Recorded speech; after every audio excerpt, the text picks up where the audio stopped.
Then what do we now refer to as menstruation? And menstrual cycle.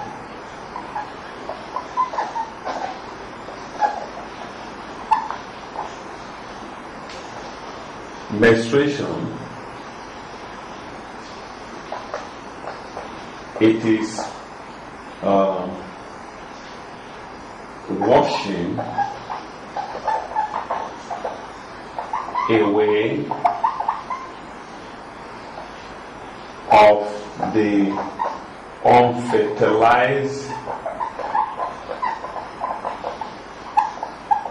egg and the extra lining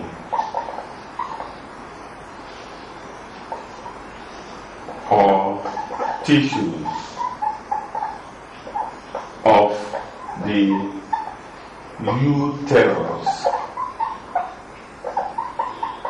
during ovulation.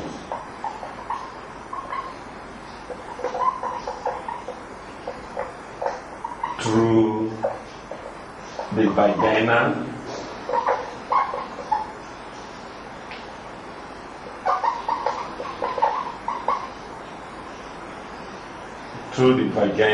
as menses.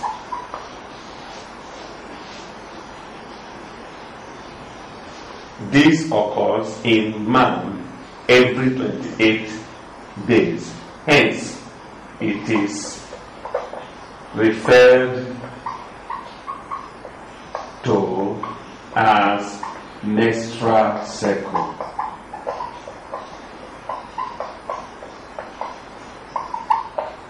Okay.